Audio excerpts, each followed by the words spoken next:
Hey, everybody. I apologize, I'm a little late. Welcome to the State Department. Just something to one thing at the top, and then I'll take your questions. As we seek a solution to the Syrian conflict via political transition in accordance with the Geneva Communique of 2012 and a nationwide ceasefire, the United States continues to emphasize an independent and immediate need for access for humanitarian relief to all UN-designated besieged areas. The UN reaffirmed the urgency of this situation yesterday when it announced the number of besieged areas in Syria had risen from 15 to 18, the overwhelming majority of which are being besieged by the Assad regime. The three additional besieged areas, first is Muadumaya, the second Madaya, and the third is Bakain, are home to an estimated 93,000 people who desperately need food and medical attention and who continue to suffer from the government's abhorrent use of starvation as a weapon of war. The UN estimates that over 486,000 people in Syria are living in besieged areas, and over 274,000 people are besieged by the Assad regime, roughly 200,000 people by ISIL, or Daesh, and over 12,000 people by non-state armed groups and the Nusra Front. All parties must allow for immediate, unconditional, and unfettered humanitarian assistance to reach those in need in all of the besieged areas, including these three. The Assad regime must comply with its obligations under the international humanitarian law, and we've been clear that UN member states, particularly Russia, must also unite to pressure the regime to grant access now, as all members of the International Syria Support Group committed to doing so last November in Vienna. That's it at the top. Brad, over to you. In the same vein, Sure. What is your update on the Syrian talks? It sounds like the opposition saying they won't happen tomorrow. I see de Mistura is now pushing it off to the next few days. Are these in serious jeopardy already? Well, Brad, we've also been, to be quite honest, following the reports out of Geneva. Obviously, we've got some folks, a team on the ground, helping to support the talks. We would note the HNC's announcement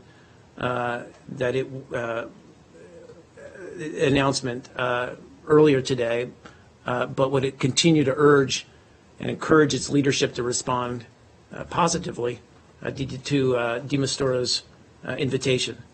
As I said yesterday, this is really an historic opportunity for them to go to Geneva to propose serious practical ways to implement a ceasefire and other confidence-building measures. And we still believe they should do so without preconditions. Yesterday you described the talks as a test for the Assad government. After 5 years of war and 300,000 dead, of which you say the majority were caused by the Assad regime, what further tests should they be permitted? Isn't time up on them? Well, so we've talked a lot about this over the past months and indeed, as you say, years. First of all, it's pretty clear, and all the stakeholder members of the ISSG agree, and all of the parties at least say they agree in Syria, that there is no military solution to the conflict in Syria, that there's only a political transition, a peaceful political process that can lead to a peaceful end to the conflict and a peaceful transition, political transition. And so that's what we mean by putting the Assad regime to the test.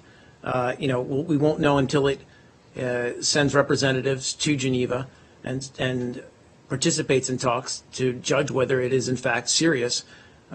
So we're looking for actions, not words. And as I said yesterday, we've talked about Russia's role. Russia has been a part of the ISSG and has also said they believe in a political solution to the conflict in Syria. So again, this is an opportunity for them to exert the influence that they do have on the Assad regime, to convince Assad, to convince his regime to come to the table in Geneva. So I mean, that's what I mean by a test. And my last question on this, in your conversations with the HNC, what sweeteners are you either offering or they asking for in exchange for their participation?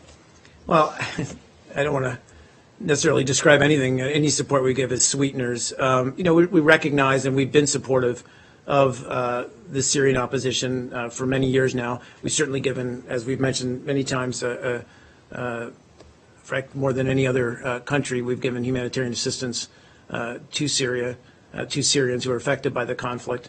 But we've also provided support for many of these opposition groups in their struggle. And that support, as this process moves forward, will continue. There's been some misreporting about that. But, right now, regardless of sweeteners, we believe that the opportunity that's presented by these talks should be sweetener enough for the HNC to come to the table and talk. So just to clarify, your support for the HNC will continue regardless of whether or not they come to the talks or not? We've said our support will continue, and that was misreported or mischaracterized a little bit in some circles. Okay. But as things stand, the regime seems content to go ahead with these talks, and it's the HNC which is delaying its confirmation of participation. And again, this is coming down to the final hours as we approach Friday morning, and obviously we're 6 hours later in Geneva. So it's not over till it's over in terms of meeting this deadline to start tomorrow. This becomes a political coup for the regime that they appear to be the reasonable party that are prepared to. Again, I'm not going to speak to hypotheticals or what may or may not happen. Let's let this play out. It's still not Friday morning in Geneva, so let's give this a little bit more time. So, a spokeswoman for the Mistura, Khawla Matar, actually said that the meeting is going on. I saw that. Yeah, I want to go back to something that you Thank said. You said that the incentive or the disincentive for the opposition. What is the disincentive? If you already making it available to them, all this aid, whether they go or not, what is the disincentive? Or let me rephrase this. Sure. What is the encouraging thing to push them towards these talks if they feel they are going to give this aid no matter what? So we talked about this. It's not, no, that's okay. So the aid is extremely important. Humanitarian assistance, all of that is vitally important, believe me, to the besieged population of Syria. That goes without saying, and that support will continue. But what is presented, the possibility of these talks, is that we establish a serious political process that leads to peace in Syria. The Syrian people need hope. They need to see that a process is in place that will lead to a peaceful outcome, a political transition that they've been struggling for many years now, going on 5-6 years now. And so as much as this process offers the prospect of a political resolution, that should be incentive enough. But you seem to be putting the onus on the regime, you and the European allies and so on. While on the other hand, it seems that no matter what they do, they are taking a strong and entrenched rejectionist position in terms of attending these talks. What do they want in your view? You're talking about the agency. The opposition, the agency, yes. I mean, obviously, and we talked about this a fair amount yesterday. They have their demands, and in fact, what I spoke about at the beginning of the briefing is among their demands, which is humanitarian assistance and access to some of the besieged cities. And their demands are quite honestly and frankly legitimate. We're just saying they shouldn't be preconditions to getting these talks going. Okay, so you still sort of stick to the point that these should not be preconditions. Exactly, that we believe these demands, while legitimate, shouldn't keep the talks from moving forward. Sure, go in the back and then move up. Yeah. It's not Syria, it's actually Russia. Okay. The acting Undersecretary, Mr. Adam Shubin, told to his comments to BBC that the Russian president is corrupted and the U.S. government has known about this for many, many years. So based on this statement, should we wait for opening the U.S. a criminal investigation against Russian presidents? And could this statement lead to increased sanctions or extended sanctions against Russia or against Russian presidents? So first of all, I'm aware of the interview you're talking about on the BBC show Panorama, as you mentioned, and I'd refer you to the Department of Treasury. Under Secretary Steuben is an official at the Department of Treasury. So I'd refer you to them for details on that specific interview. Broadly speaking, our concerns about corruption within the Russian government are well known. We do remain concerned about corruption in Russia at all levels of the government, and we remain concerned about corruption as a malevolent force, if you will, in many countries around the world. I mean, this is something that we're very seized with. It does have a corrosive influence on democratic institutions and the democratic process writ large. It affects the economies. It affects investment and climate. So corruption is a huge problem. And as I said, we are concerned about corruption and its influence in Russia. We have urged and continue to urge the Russian government to support efforts, including by civil society and non-governmental actors, to promote increased transparency and other efforts to counter corruption. What about the personal wellness of Mr. Putin,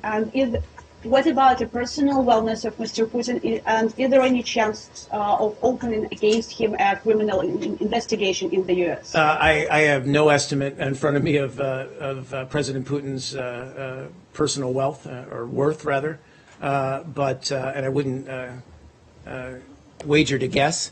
In terms of a criminal investigation, I don't have anything on that. Go ahead. Telling on the issue of corruption, Minister for Economic Revitalization Akira Mari of Japan, he resigned under accusations of receiving money from construction companies. Do you think, I mean, he was a key player in the TPP negotiations. Do you think that this will have an effect on the implementation of TPP or the ratification? You know what, I haven't seen those reports. And so I can't speak to the exact allegations or the reasons for his resignation. As I said, obviously, corruption is a serious threat in many governments around the world, in many countries around the world.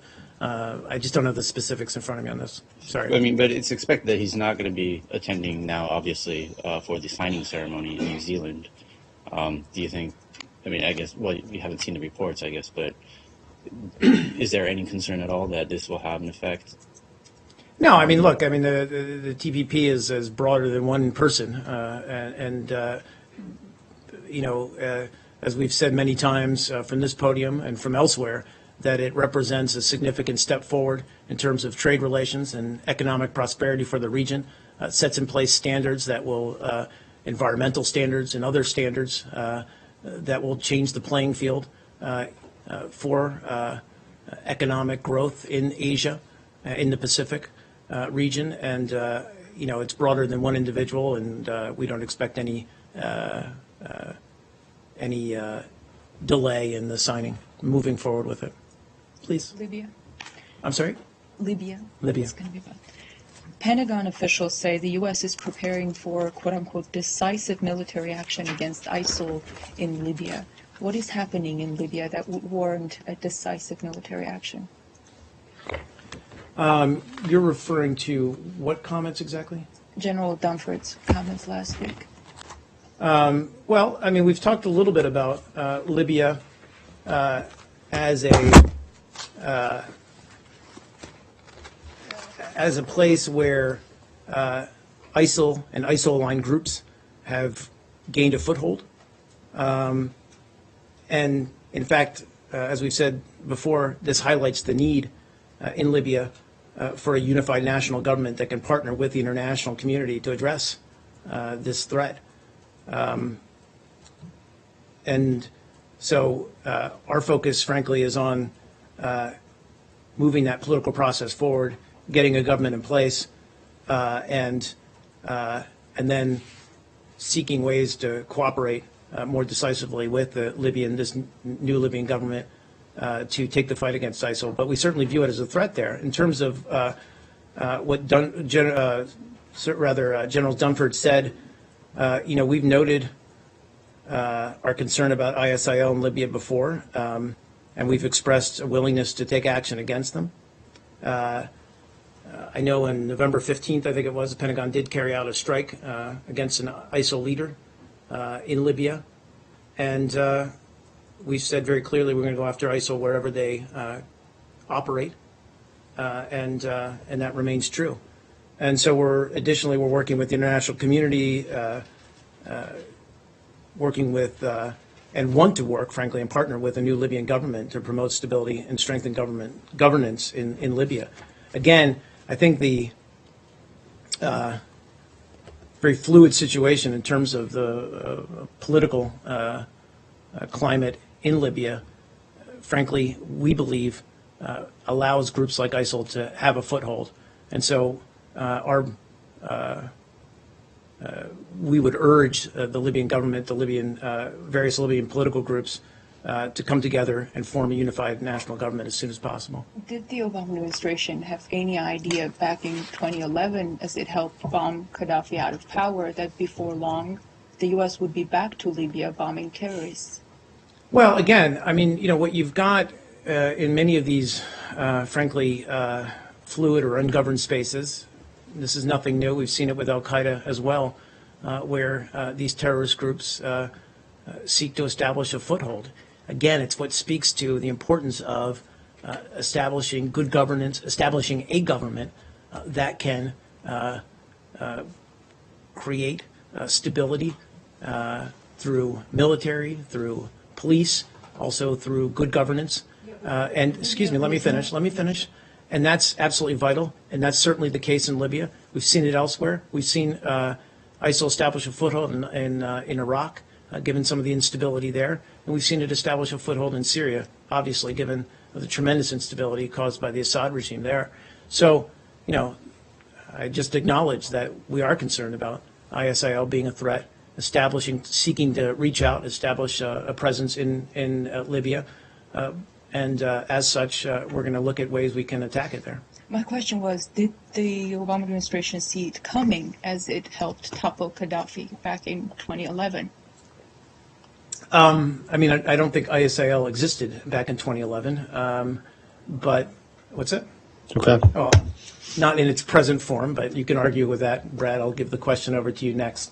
That said, what we would like to see in Libya post-Gaddafi is the establishment of a Libyan government that can, again, establish good governance and look at some of these security challenges, and we're absolutely ready to partner with them.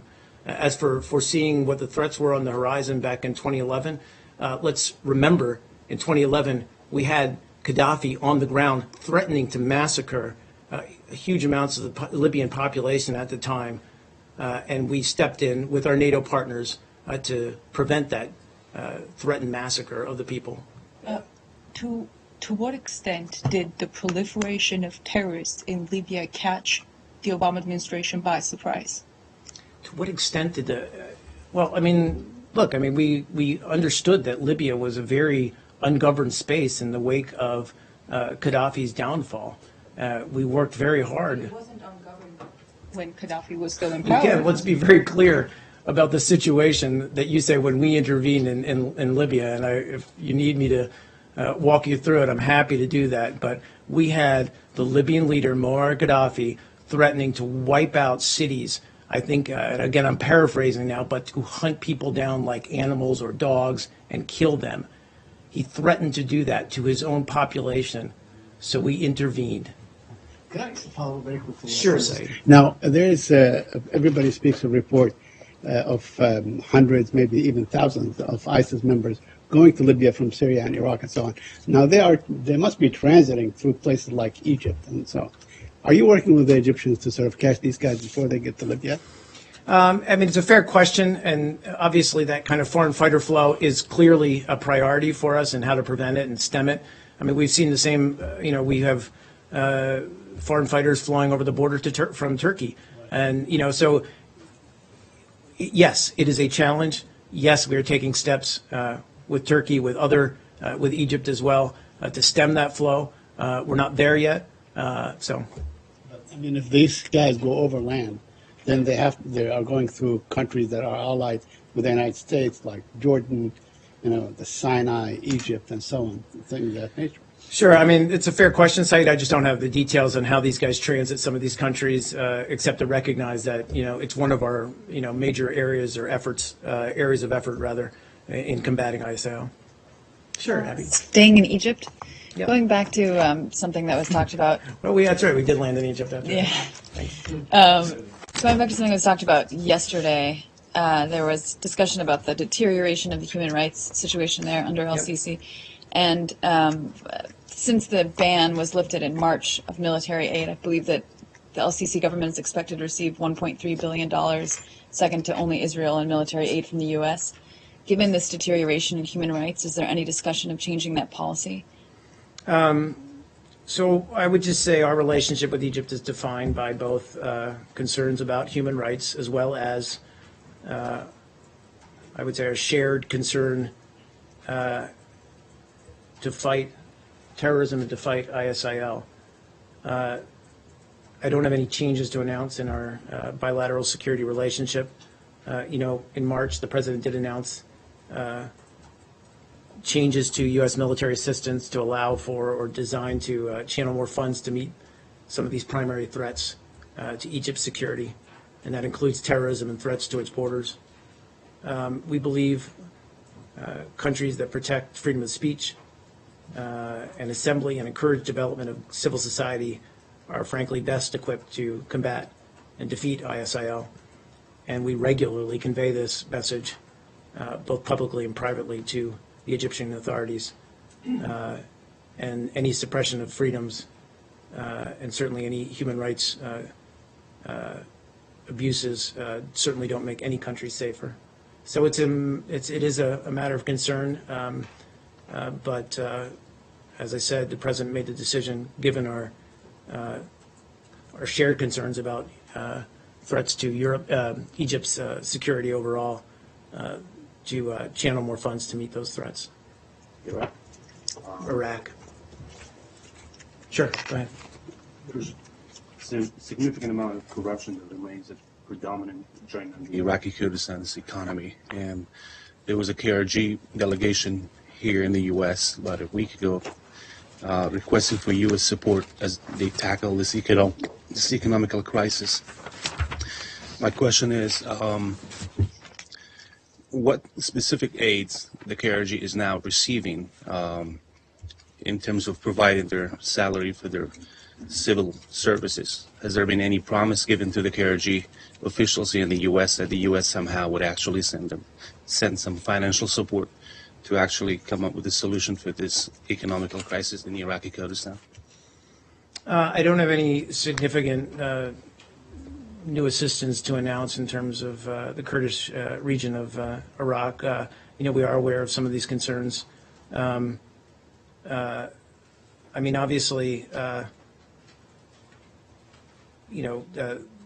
all of Iraq, but certainly that region is under tremendous threat right now from ISIL. We would encourage greater focus on that fight, but obviously we stand ready to look at offering what assistance we can in terms of support for the Kurdish region. Let's do Israel, then I'll get to you. Okay. Last week, Customs and Border Protection issued a reminder notice that products coming from the West Bank should be labelled as such. This has been reported widely in the Israeli media this evening as a new policy and as some kind of rebuke to Israeli settlement policy. And they specifically said that in some of the reports that it came from the State Department. I understand the order itself came from Customs and Borders Protection. Obviously, I've asked them, but Sure. you give you an opportunity to respond to these reports. Thanks, David. We absolutely right that it was U.S. Customs and Border Protection who reissued guidance on their marking requirements. So this guidance was simply a restatement of previous requirements that the Customs and Border Protection has made clear that it in no way supersedes prior rulings or regulations, nor does it impose additional requirements with respect to merchandise imported from the West Bank, Gaza Strip, or Israel. So there's nothing new. This is simply a reissuance of guidance. So why did they do this? Yeah, sure. Thank you. I'm guessing. Our understanding is that this is simply because of there were allegations of mislabeling, but I'd have to refer you to the CPB for more information on that. Can I follow up on this specifically? Yeah, sure. This law has generally been enforced very poorly or not at all for the last 20 odd years. Does this mean you're going to actually enforce it, or are you continuing by restating it to restate your intention that this law exists, but you're not going to enforce it? Again, I'd have to refer you to the CPB to talk about enforcement issues of the law. So, and you said this was because of who I didn't see these allegations. Who made these allegations? What was the mislabeling? That Palestinians were mislabeling things as Israeli mislabeling things as Palestinians? Explain it to me. Sure. So I believe it was issued in response. I think there were a number of complaints. By a number, I mean around 9 or 10 complaints. I don't know who the complainants were, alleging mislabeling of products originating in the West Bank. As you know, U.S. guidelines don't differentiate between products produced in settlements or anywhere else in the West Bank. Okay. Go on. Yeah, I Go just ahead. want to follow up because I still don't understand. What is your position on let's say, what the Europeans have done last week and so on? You know, they're saying that products made in West Bank settlements cannot be labeled as made in Israel. You are fine with that because I think at the time you spoke to it, correct? Yeah, we did. That position and our still remains. position has not changed. Okay. All this simply is Right. a restatement of existing requirements regarding labeling from the West Bank. And again, we don't differentiate between settlements and the West Bank. We do differentiate between the West Bank, or rather settlements or anywhere else in the West Bank. We do differentiate. And again, this is something we talked about with respect to the EU labeling as well. Many countries around the world do this kind of labeling. It in no way represents a boycott or anything like that. Right. And we've said as much about the EU labeling as well. I just don't. Yeah, so I'm sorry, these go ahead. allegations. it's I don't. I unclear can get who more did them. detail. That's my understanding is that there were allegations that it was mislabeling. Is this general? So if I say today, I think Transnistrian products are going to the U.S. as made in Russia, you'll put out a notice from CBP on this now? No, I don't think it's saying that at all. Again, I don't have the details on the complaints, so it's hard for me, and I don't know how much, frankly, I can share with you. I go to Customs and Border Protection for a little bit more granularity on what these complaints were, but obviously they felt there was enough confusion that they needed to reissue the requirements. Yeah. I have more questions on the Palestinian issue, Go ahead. If I may.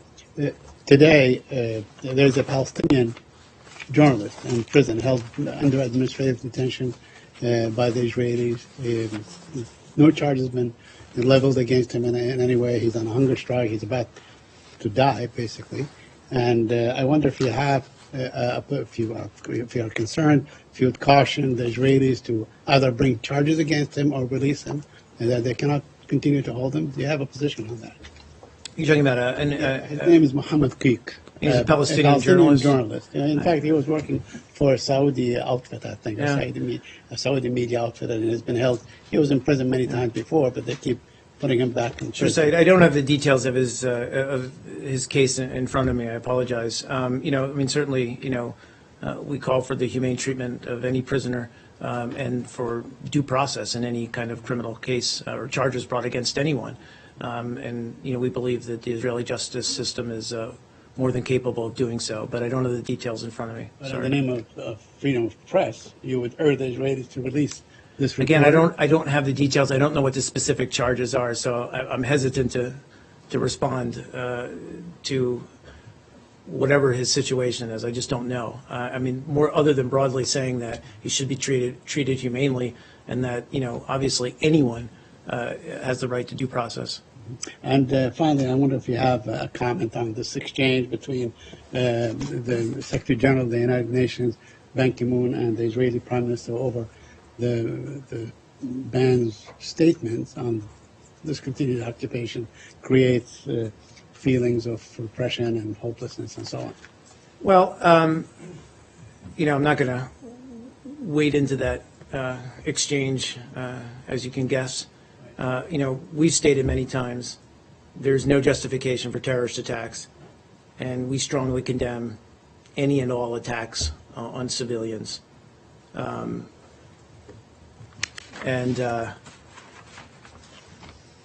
know, I'll stop there. Well, let me ask you about what he said. I mean, do you agree with the Secretary General when he says that this occupation that has gone on for almost 50 years creates feelings of frustration and hopelessness that may push some people to commit acts of violence and so Well, again, forth? I said we believe there's no justification for violence against civilians. What we've said before, and what I'll say again, is that the status quo is not sustainable. Please. About the authorization for the use of military force against ISIL that Mitch McConnell put forward, do you have any concerns about it being effectively an international martial law declaration where the U.S. could take action anywhere with any number of troops and for any duration of time? Do you find anything concerning about this kind of authorization? I haven't looked at the draft legislation. You know, I'm sure that we're working with Congress. I'd also refer you to the White House on some of these issues, so I don't have any particular comment to that.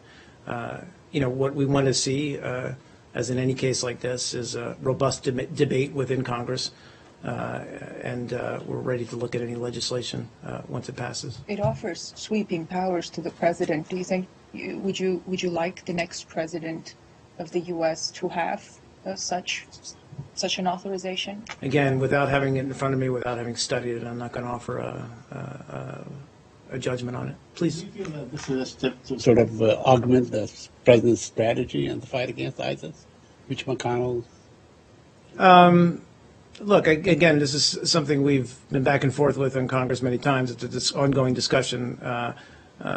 You know, what I think we want to see is, as I said, is a robust debate within Congress on the AUMF going forward. We would welcome that. And in the absence of a different kind of authorization, would the administration be inclined to accept this sweeping one? Again, we're looking at the legislation, working with Congress, but nothing to announce on that. Please. And the point is, you still don't think you need this anyways, right? You have a legal war as far as you're concerned. We believe we have legal justification, yes. Please. On North Korea, I know we talked about this a little bit yesterday, but the South Korean government has essentially basically confirmed that the North Koreans are preparing for some type of missile test or launching of a rocket. Do you have any update or comment on that? I don't. I mean, I can't really speak to what we would regard as intelligence matters.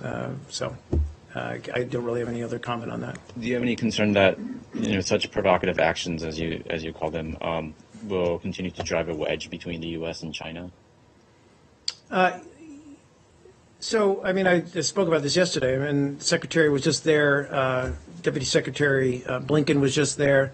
On both visits, we talked extensively about how we need to, or approaches we can take to get North Korea back to into talks and to stop its provocative actions.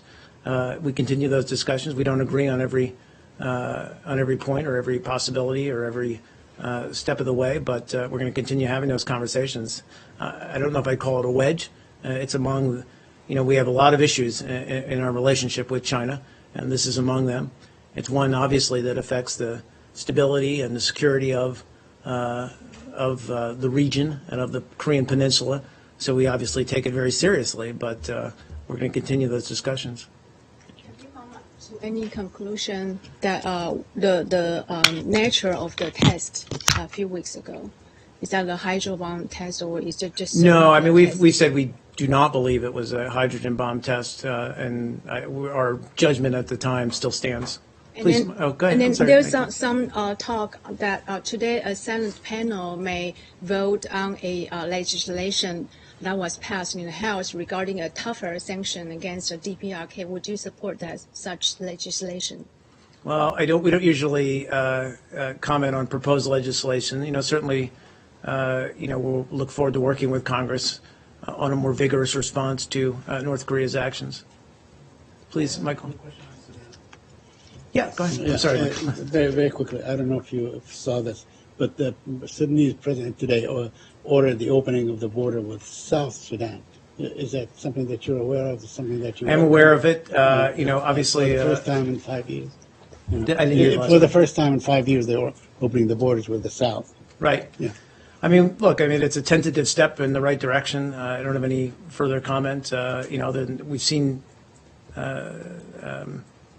We've seen this before. We hope that it marks, as I said, a step in or more positive direction.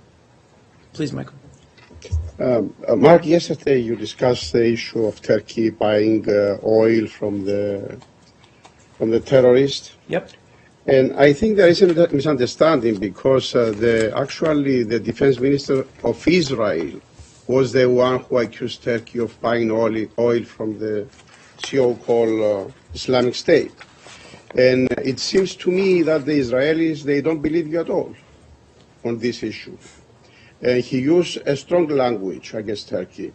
And if you allow me, I will read his quote from BBC.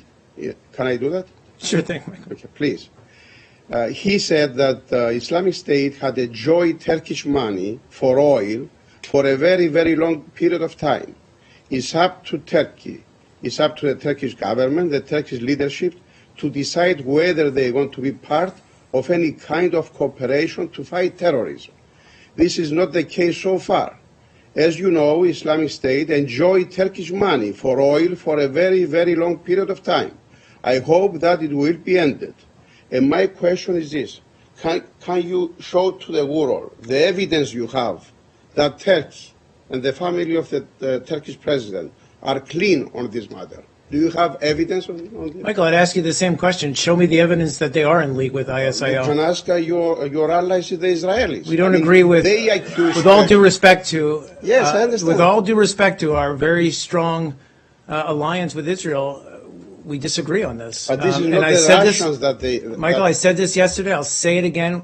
We reject the premise that the Turkish government is in league with ISIL to smuggle oil. We did a very extensive background briefing, and I'd refer you to that. I don't have the date in front of me. We can get that for you. In which a high-ranking State Department official spelled out, frankly, in very pragmatic and business-like terms, why it made no sense, why we saw no evidence of this kind of allegiance. And I've said very clearly, that doesn't say that smuggling writ large doesn't exist. But frankly, in terms of oil smuggling, what we've seen, what our intelligence shows us, is that ISIL, when it does refine oil, it sells it at the pump to various entities within Syria. It's not. It doesn't have a huge smuggling operation with Turkey or any other countries that we can see, and it doesn't make good business sense, frankly. What you are saying is that the Israelis are lying. And what I'm not saying that at all. They're entitled to their opinion. I'm entitled to give you our opinion. Please. I previously asked you to what extent did the proliferation of terrorists in Libya surprise the Obama administration, and from your response, I got a sense that maybe it did not surprise U.S. officials. Correct me if I'm wrong. No, I mean, look, it's an odd question because, to be perfectly honest, terrorist groups are constantly morphing, changing. Terrorism terrorism in that region of the world is very difficult, but it is possible to do, to destroy it and to degrade it and to disrupt those networks. Frankly, we, the United States, with our allies and partners, have done a pretty good job doing that against Al-Qaeda.